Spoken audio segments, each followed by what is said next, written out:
The Force is with us.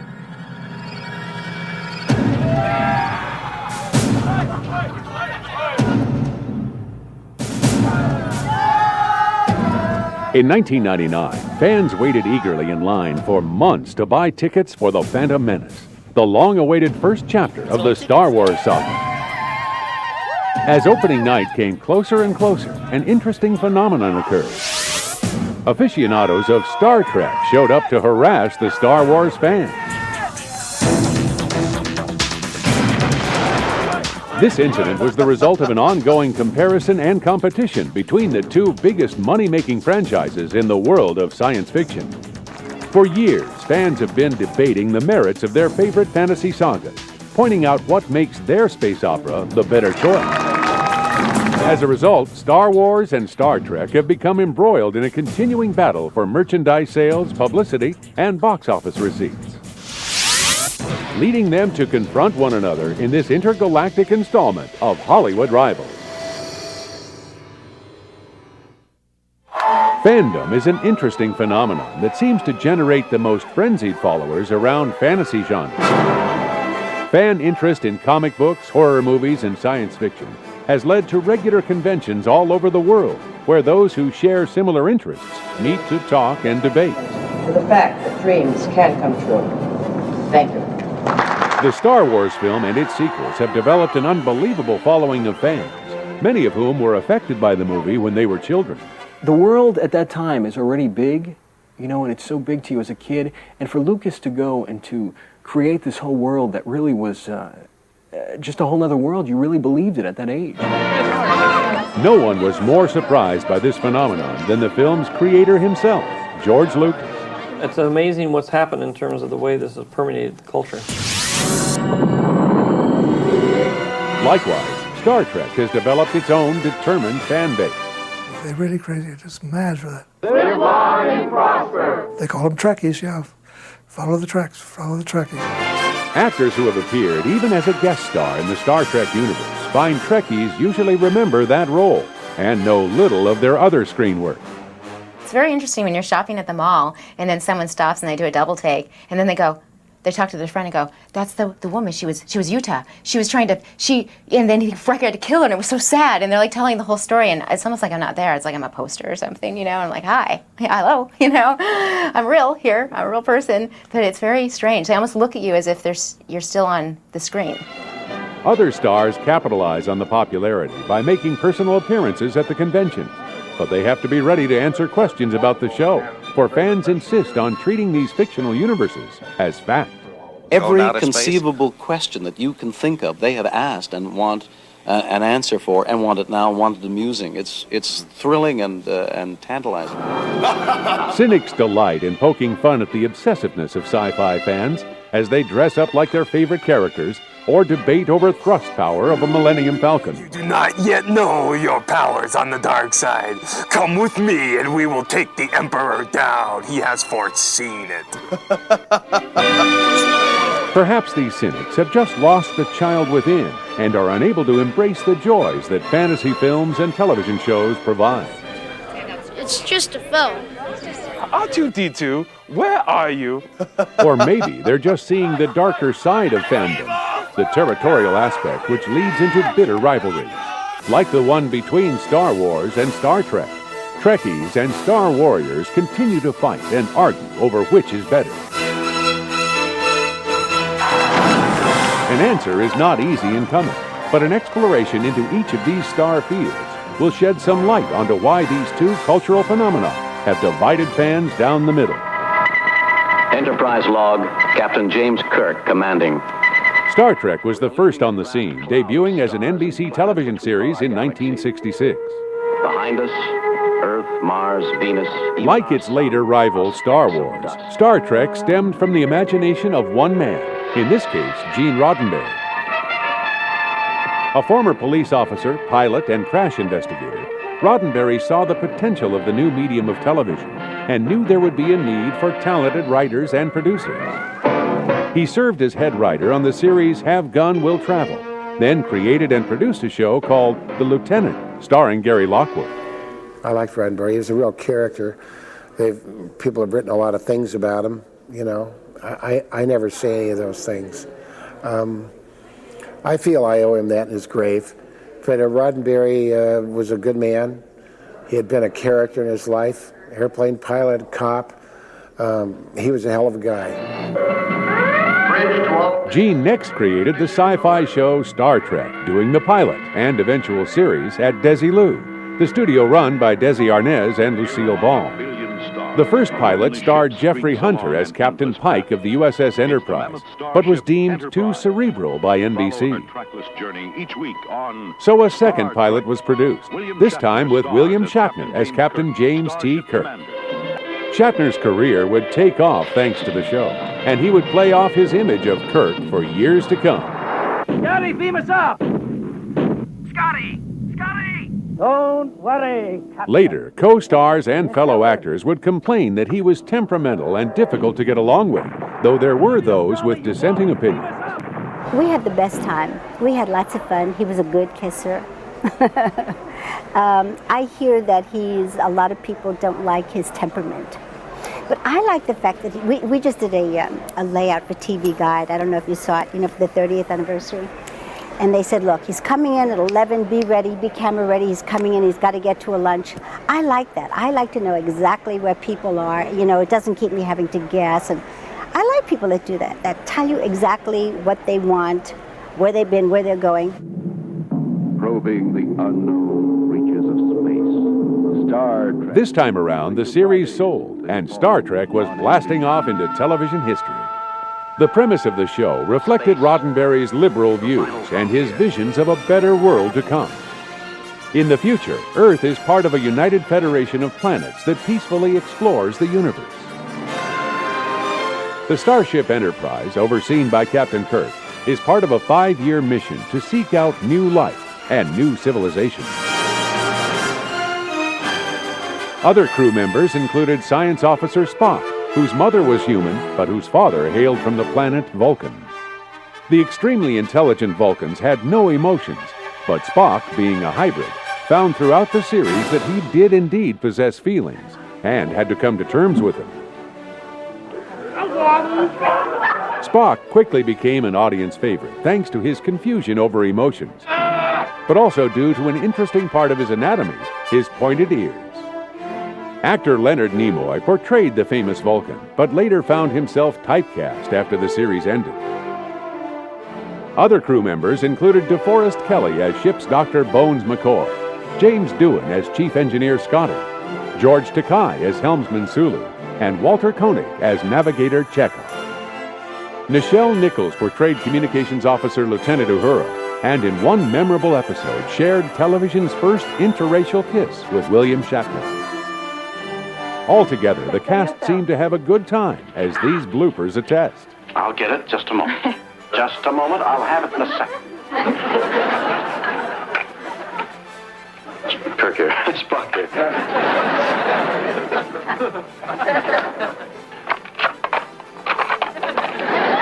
With strong stories and themes of tolerance and acceptance, as well as aliens of all shapes and sizes, Star Trek produced many memorable episodes.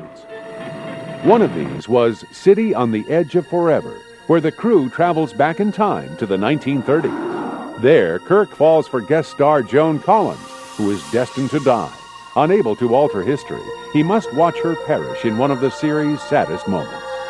The enemy within found Kirk split into two beings, a good Kirk and an evil Kirk, the latter of which spends his time menacing his fellow crew members. The trouble with tribbles had the Enterprise overrun by little furry alien puffballs, which multiplied faster than rabbits. While another memorable entry found guest star Michael Forrest menacing the crew as Apollo. That show has probably brought me more attention than any other thing I've ever done. Fans seemed to really like entries where the Klingons appeared. They were a war-loving alien race who later surfaced in the Star Trek films. Just about anyone could pop up on an episode of Trek, including memorable guest stars Roger C. Carmel, Frank Gorshin, and Jill Ireland. But I played a woman from another planet, and on this planet they had these pods. And if you burst a pod, the person became, really high. And I kept bursting pods under Leonard's nose, and he was madly in love with me. And then he took me back to the starship, I think, as I can recall, and I didn't have any more pods, and he fell out of love with me. And oh, I cried. Celeste Yarnell was another Trek visitor, playing a liberated female member of the crew. And what was so terrific about my episode and my role on Star Trek, I played the yeoman Martha Landon in The Apple, was that I was truly one of the first liberated women. I don't know if you remember the fight scene where I kicked a little you-know-what and wasn't there delivering coffee, which had been the stereotypical role of women in business. So I was really a member of the crew, and it was just great. I had a ball on that show. Unlike Star Wars, Star Trek was not an immediate hit, and after 2 seasons, the network wanted to cancel the show. According to Hollywood legend, it was the large number of letters from fans that convinced NBC to go for another year. That's a good legend, and that should never be, one should never stop that story. The truth is somewhere in between, I suppose. Whatever the reasons, Star Trek lasted 1 more season before finally disappearing into the black hole of cancellation. Don't miss Star Trek in color. Then, something amazing happened. The show became a huge success when reruns began to be shown in the alternate universe of syndication. I think the independent stations, when they got it for syndication, slotted it earlier, made it an earlier put it on at an earlier hour, and I think that picked up a large segment of the audience. And then I think it built on reputation, word of mouth, and people began to watch it. And it's phenomenal. It's increased in popularity. I think it still is increasing. There's a second generation out there who are watching Star Trek 10 years after it was filmed. I don't understand it. I don't know why. I fully appreciate it, but it's a mystery to me, too. Star Trek became a cult phenomenon as new fans embraced the show. It was considered television science fiction at its most cerebral, with intelligent plots and well-thought-out themes. Ultimately, I think it was well done and had good stories, told good stories. So I think it was good entertainment, and it cut across all the demographic lines. Just as Star Wars would produce a merchandising explosion, Star Trek toys and memorabilia of all kinds appeared in stores, eagerly bought up by children of all ages. Fans of the show began calling themselves Trekkies and made icons out of Kirk, Spock, Bones, and the rest. Even guest stars discovered they were in demand as they were asked to attend conventions dedicated solely to the show. I used to do a lot of the conventions that they have in the Star Trek. I played Kang, the Klingon.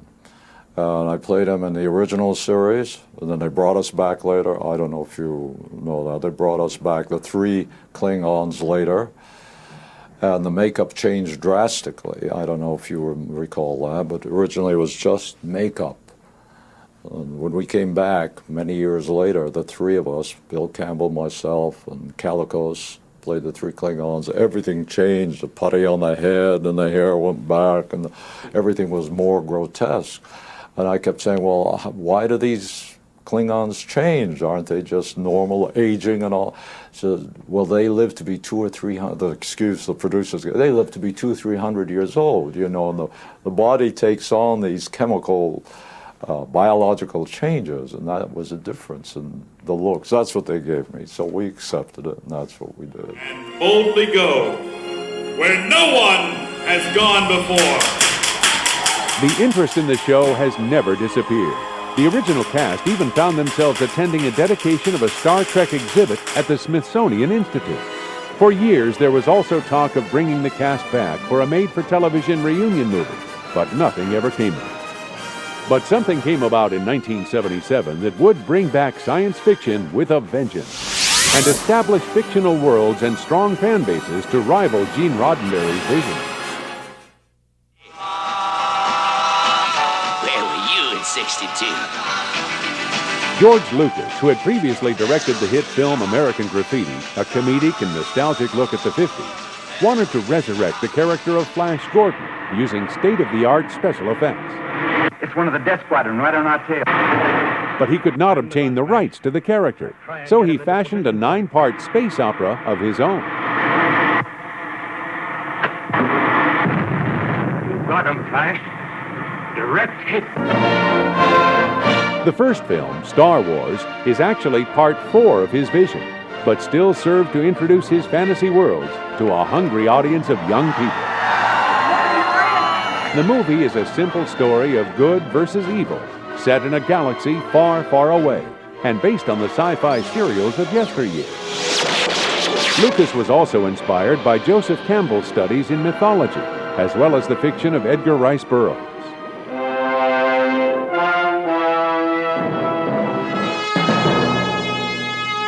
A young boy, Luke Skywalker, played by Mark Hamill, is taught to use a mystical source of Zen-like power called the Force to defeat the menacing Darth Vader, who holds sway over an empire of alien worlds.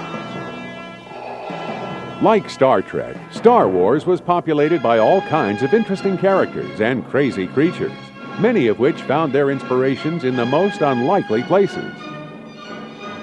Carrie Fisher, daughter of Debbie Reynolds and Eddie Fisher, portrayed the beautiful Princess Leia, whose request for help sparks off the film's plot. There was also Harrison Ford as rogue adventurer Han Solo, the pilot of the Millennium Falcon, and this role catapulted the actor to superstardom. I thought if it was successful, I would have more opportunities than I'd had before. Sure, but I had no idea of the order of success. You don't sit around imagining a success of that nature. Han Solo's co-pilot was a large, furry beast named Chewbacca. Hailing from a race of Wookiees, Chewie's look resembled the werewolves, gorillas, and abominable snowmen of past horror movies. Two of the most popular characters were the robots, or droids, who accompanied the heroes on their mission. C-3PO and R2-D2 are always a part of the action, but their main function is to provide comic relief, kind of like a cosmic Abbott and Costello. I hereby claim Mars in the name of the United States of America. Me too. C-3PO is the taller, golden robot with a stilted style of walking and a whining voice. R2-D2, where are you? Always complaining about the predicaments he is in. This droid's look was based on the robot from Metropolis and played by English actor Anthony Daniels. Most people, I think, probably realize that the costume is completely solid. Some people get the impression that the face is makeup, that it's a mobile face. And indeed, if you took the mask off, you would find I was doing all the emotions. They're all happening, but there is a mask in front of it. I, for a time, tried doing it just with a blank face. It doesn't work. I'm acting away. The fact that it comes through the mask is because I suppose I'm overacting enough for that to happen. The smaller droid, who looks like a cross between a trash can and a jukebox, is the braver and probably the smarter of the two robots. I've always liked R2 because I understood him, and because he didn't talk. R2-D2 remains the only character in the history of motion pictures who can make beeps and boops sound sarcastic. Together, the duo was based partly on characters from Akira Kurosawa's film The Hidden Fortress, while their personalities were inspired by the robots in Silent Running. Meet the almost human drones, amazing companions on a journey beyond the stars. The man has a full house and he knew it. Now, how about that? Of course, every good space opera needs a bad guy, and Darth Vader was probably the most villainous of all. Resembling Marvel Comics' own Doctor Doom, the masked leader in black was voiced by James Earl Jones, while British bodybuilder Dave Prowse filled in the suit. I was up at Glamis Castle filming, and the public relations people came up and they said, "We can't understand why it is that wherever you go, you're surrounded by kids." And I said, "Well, it's Darth Vader, isn't it?" And they said, "Well, what do you mean it's Darth Vader?" And I said, "Well, I'm Darth Vader from Star Wars." And they said, "We didn't know that. Can we do an interview with you?" So I did this great big long interview. Star Wars was a mega hit, a blockbuster, and the whole world went crazy for it. Fans saw the film again and again as it broke box office records, becoming a movie phenomenon the likes of which had never before been seen. It even surpassed Star Trek in popularity and merchandising. The original toy line for Star Wars was the most produced toy line of all time. And with now a resurgence of the new films, there is a resurgence for new toys on Star Wars. There's all new product lines pertaining to Star Wars now, collectibles, toys, dolls, and a lot of other things available. Star Wars was everywhere, on every product imaginable, in magazines and comic books, and talked about and discussed by every kid in America. Yeah, it's amazing what's happened in terms of the way this has permeated culture.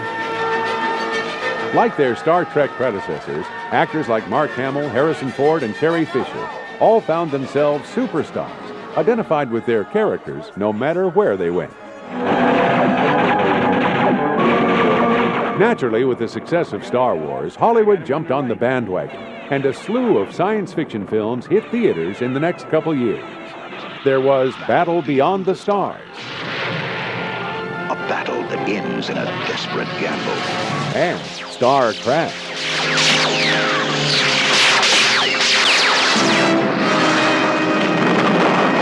Some of these even became television series, like Battlestar Galactica and Buck Rogers.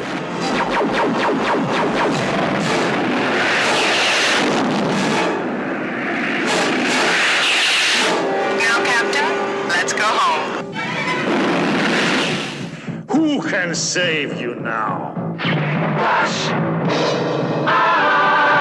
Flash Gordon, the project Lucas originally wanted to develop, was now rushed back into theaters thanks to the success of Star Wars. But this new version, despite a soundtrack from the rock group Queen, tanked at the box office.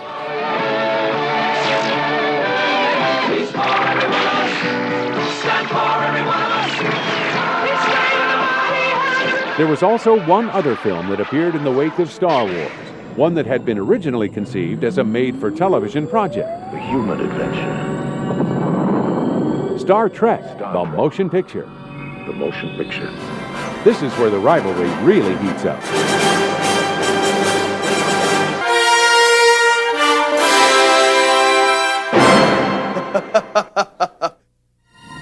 It's pretty much accepted as fact that the success of Star Wars launched a feature film version of Star Trek. I think the advent of Star Wars and Close Encounters and the large grosses there opened everybody's eyes up at Paramount. That's my guess, and they decided to go with a big motion picture. It's now huge motion picture. It's vast in concept and in special effects. But the film's director, Robert Wise, felt George Lucas's picture had nothing to do with the development of the new feature. I liked the whole idea, and I wasn't influenced at all by Star Wars, what they're doing. We had our own story, our own script, and of the Trekkies and whatnot. So I just took the script and went out and made it. Producers behind Star Trek, the motion picture, were happy to reunite the original cast. Even Leonard Nimoy, who at first balked at returning to the role of Spock. But they had to make the feature film different from the series. In other words, it had to be big. It's an epic motion picture that Star Trek is. The plot dealt with a powerful and destructive entity threatening the Earth and forcing James T. Kirk, now promoted to Admiral, to assume command of the Enterprise and confront the menace.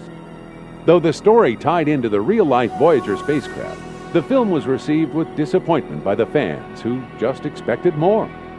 Not helping were the problems that plagued the production.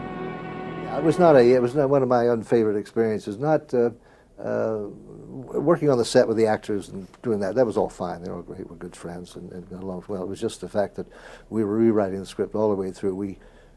The studio had the actors when they decided. The first been developed as kind of a big film for TV, and they decided to make a feature out of it. They had the actors on payroll. And finally, they said, "Look, we can't keep paying these guys forever, so you got to start August 1st or whatever it was." Well, we only had the first act of the script in proper shape, so we were rewriting all the way through. Till the last few days, I was getting 2 or 3 sets of rewrites for the next day's work during the course of a day. They changed. It was no way to work. Star Trek, the motion picture, was successful enough to launch a series of sequels, but just could not match its big screen inspiration and rival, Star Wars. Fans of George Lucas's epic demanded the return of their favorite characters, and Lucas, happy to continue his envisioned epic, gladly complied. I'm George Lucas. Welcome to Star Wars. The Empire Strikes Back hit theaters in 1980, with Lucas passing the directorial reins to Irvin Kershner.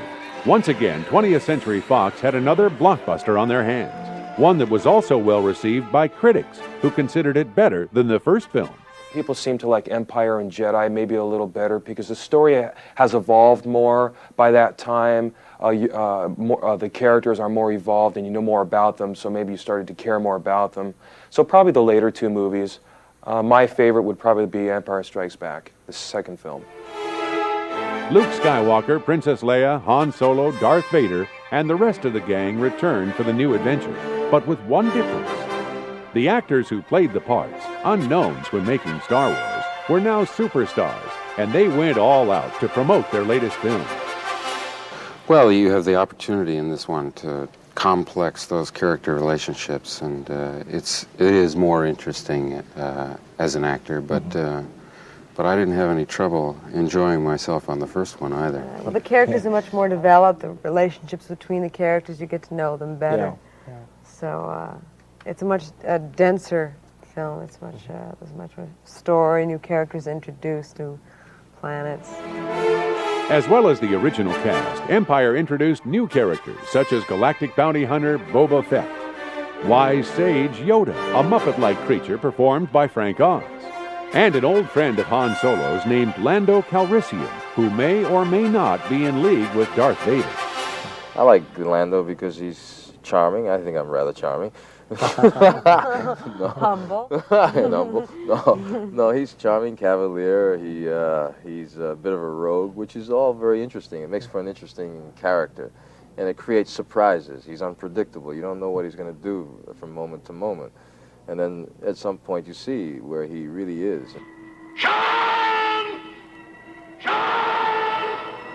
At the end of the universe lies the beginning of vengeance. Like Empire, Star Trek II, The Wrath of Khan, was a bigger financial and critical success than Star Trek the Motion Picture. I think it's more in the mainstream of the best of Star Trek. The first Star Trek movie was a departure. It was a special kind of study of an idea, less of an adventure, less use of the characters, the individuals in the show itself, and more of the ship on a deep space voyage looking for the answer to an interesting philosophical question.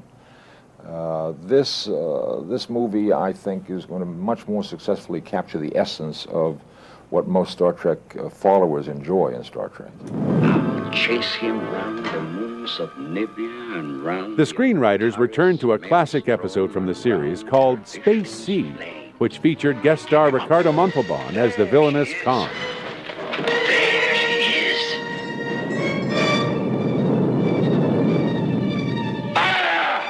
They even had an eager Montalban reprise the role for the film. However, the picture ended on a sad note. Shoot collapsing, Captain. Leonard Nimoy wanted to finally distance himself from the role of Mr. Spock, so the beloved Vulcan heroically dies at the end of the film. The base is starboard. Scotty, I need warp speed. 1 year after Star Trek II, in 1983, Fox released the next installment in the Star Wars series, Return of the Jedi, which promised to tie up all the loose ends left from Empire's cliffhanger ending. This time around, director Richard Marquand was brought in to oversee the production. Well, it's quite a challenge to follow those two acts, there's no doubt. Two of the biggest movies of all time, two movies that really have set a tremendous tradition, set up an enormous mythology in the minds of an audience. Coming to the third one, you're obviously aware of the fact that you're the third one along the line and the third soldier through the gap is the one that gets hit. And that kind of thing is in your mind. But on the other hand, the story itself of Return of the Jedi is so strong, and the strings that have come through Star Wars are so important that, in fact, I was able to come to the movie with a lot of confidence. Return was still another blockbuster, as if anyone expected anything less, and featured the final battle between Luke Skywalker and Darth Vader, who had previously been revealed to be Luke's own father. Boasting even more spectacular effects, many fans were nevertheless disappointed, especially by all the screen time spent on a race of cute, furry creatures dubbed the Ewoks.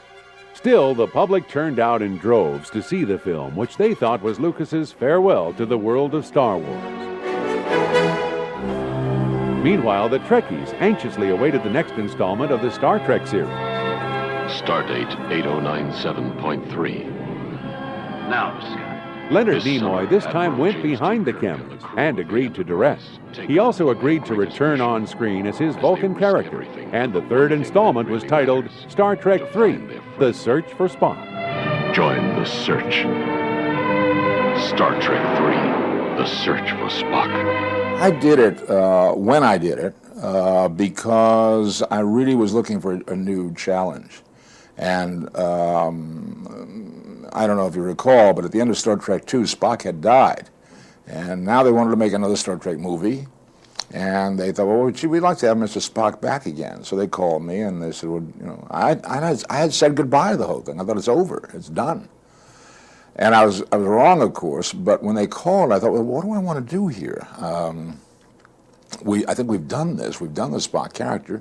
Yeah, it'll be interesting to bring him back and see what it's like to start all over again, kind of fresh with this character. We're going to attempt time travel. Sulu, take us home. Star Trek IV: The Voyage Home followed, with Nimoy once again at the helm as director editor. Judging by the pollution content of the atmosphere, I believe we have arrived at the latter half of the 20th century. Stardate 1986. San Francisco. James T. Kirk was reduced in rank back to captain in this one, returning to lead the Enterprise crew at the film's conclusion. You look like a cadet review. In this entry, an alien presence threatens to destroy the Earth because it does not detect the intelligent life it had come across years earlier, the long-extinct whale. So the Star Trek crew travels back in time to San Francisco of 1986 to bring two whales back to the future. Steady, hold on tight, lassie. The presence of these characters in our time led to some marvelous comic scenes and made Star Trek IV a favorite for many. I like getting laughs. I like entertaining and being funny. But I never got a chance to do it in TV or movies until really Star Trek IV, I think, was the first time that we made a conscious decision and said, let's lighten up here. We've been dealing with death and destruction and dying and all this funerals and stuff, you know. Time to lighten up and have a good time. So we made a conscious effort to do it, and it started to evolve into that. And now, suddenly, I would say 50, 75% of the scripts that I'm offered are comedies. Once we kidnap the princess, we can force her father, King Roland, to give us the combination to the air shield, thereby destroying planet Druidia and saving planet Spaceball. Everybody got that? While the Star Trek series received the humorous touch, 1987 saw Star Wars the target of a laugh-out-loud satire. Funny man Mel Brooks spoofed the visions of George Lucas with his manic comedy Spaceballs, which starred Bill Pullman, John Candy, and Rick Moranis as Dark Helmet. Lone Star. Spaceballs did not match the laugh quotient or box office success of previous Brooks films, like Blazing Saddles and Young Frankenstein, though it was a funny tribute to sci-fi's most enduring picture. The problem was it came too late. Most fans felt it was released too long after Star Wars for the jokes to be timely or relevant. When does this happen in the movie?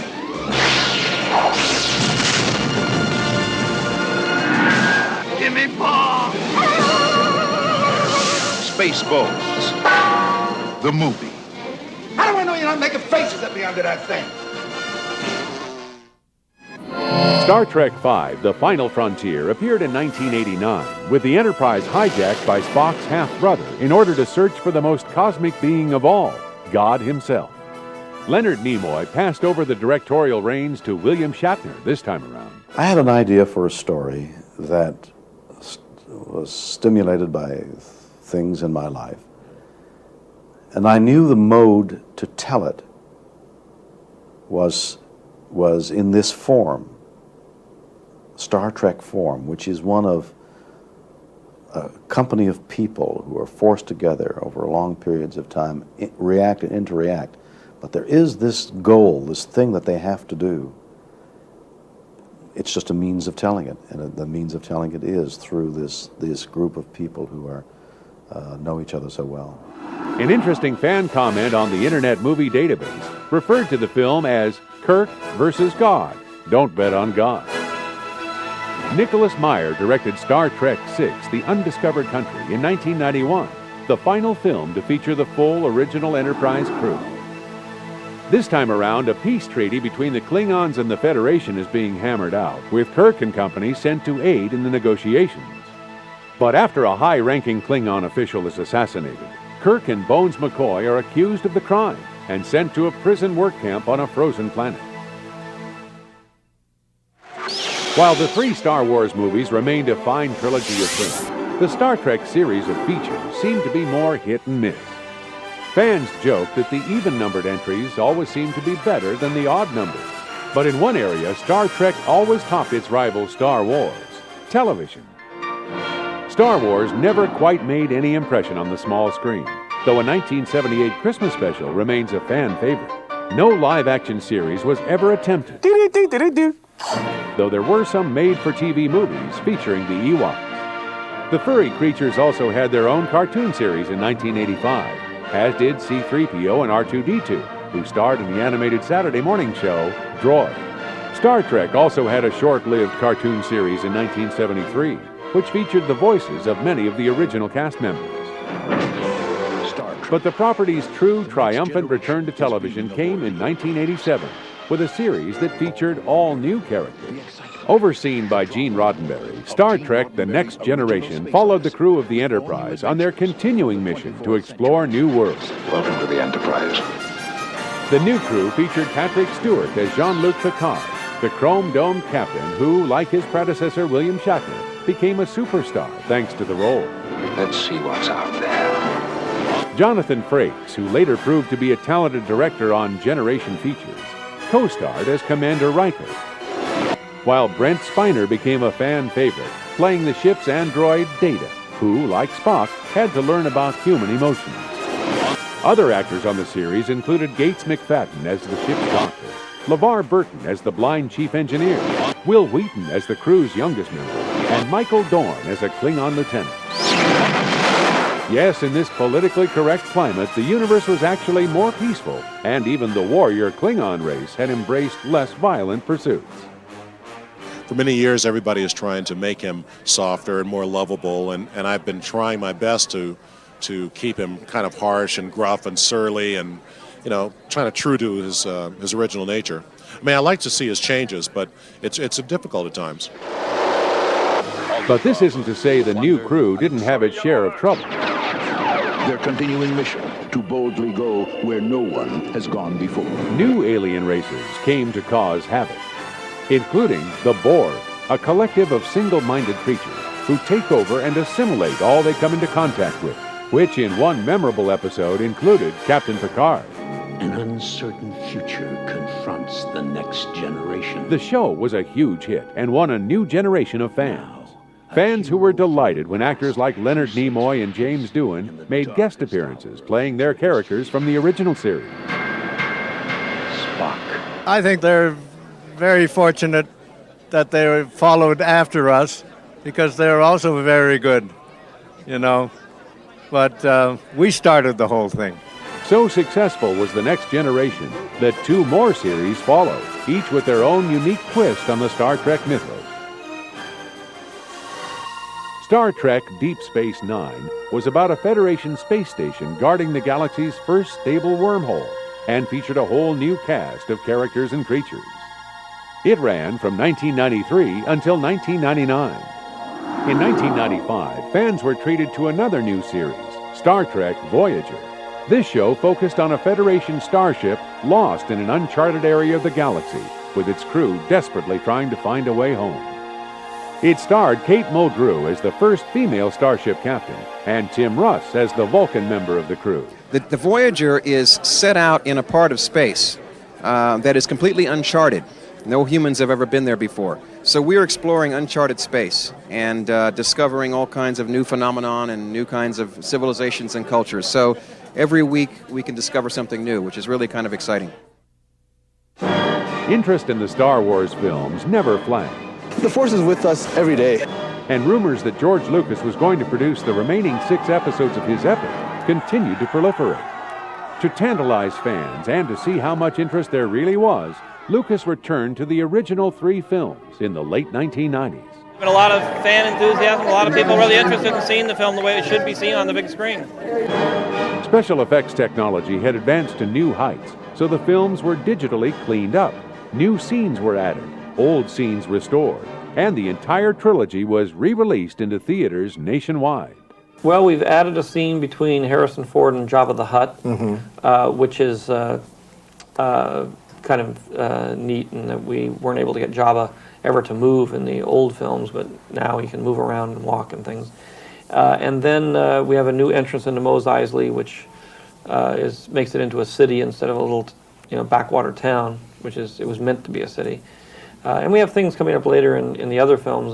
Jedi in particular, we have a little musical number in there that was a very 10-second musical number before with Cy Snoodles and this Ula, who's the dancer, gets eaten by the big monster. And I think that now that's a 2-minute actual musical number. Studio executives were nervous. Would audiences respond? As the old saying goes, give the public what they want, and they'll come out in droves. Well, it was definitely a gamble when we started a year ago. I mean, we didn't know whether we'd even get the theaters to book the film because it's been on television and it's been on video, and this hasn't been done before. So it's a bold experiment, and it's actually gotten a lot more groundswell, a lot more enthusiasm than anybody ever expected.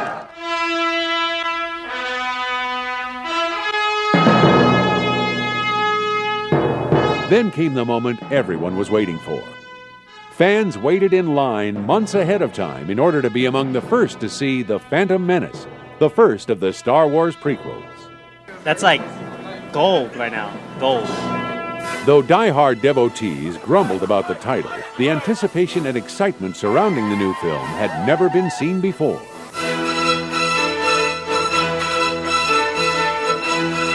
It was a very tight, strict security policy because we didn't want people in there with cameras, and because we wanted to keep the filming not so much a secret, but the story a secret, so that fans and audiences wouldn't be spoiled. Right.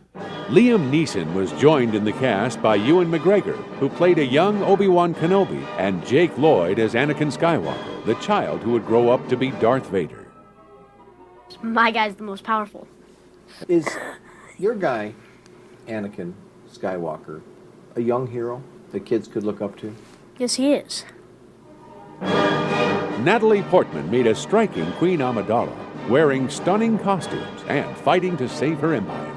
I think it's really great for people in general to see a young woman at the helm of such an important, in such an important position. She's really smart and cautious and very. She's very good. She's a good person. Pulp Fiction's Samuel L. Jackson also appeared in a small role, and he relished his opportunity to become a part of the Star Wars universe. For years and years, I wished I could be in a movie like this, and I kind of semi-campaigned for the job, and I got it. And the enormity of what this means doesn't quite hit you until you show up. So I kind of show up and I get to the studio in London and I walk into my dressing room and, there's my Jedi costume. It's kind of like, oh, okay. All right, I'm here, and I get it on. I look in the mirror and it's like, yes, I'm doing it. Man. And then you get to set and this guy comes over with this huge Halliburton and opens it and says, okay, pick a lightsaber. The new villain of the film was Darth Maul, an imposing figure who struck the fancy of fans and became the centerpiece of the newest marketing extravaganza. Darth Maul is the new bad guy, which means he's really the old bad guy. But for all the new merchandise and all the hoopla, the film turned out to be something of a disappointment. While the effects remained state-of-the-art, many found the storyline to be weak and the overall film lacking in depth and, well, just plain fun, despite producers' claims otherwise. I think fun describes it better than anything else. And I think it also, in addition to that, I would add, I think it's a celebration of George Lucas's imagination, which is the most bizarre, wonderful, incredible thing to be able to experience on a day-to-day level. He's created something that's so rich and wacky and wild. Comparisons to the original were inevitable, as fans hoped the experience of seeing the new film would recapture the magic of the first one. In the final analysis, the return of Star Wars to movie screens, despite its boffo box office, just did not match the critical triumph of rival Star Trek's rebirth on television. This was quite clear when Star Trek: The Next Generation ended its run in 1994 and made the jump to movie housing. Star Trek Generations was released that same year, with the cast encountering the misguided villainy of character actor Malcolm McDowell. But fans truly came out to see the much-hyped meeting of Star Trek's two most popular captains, Kirk and Picard.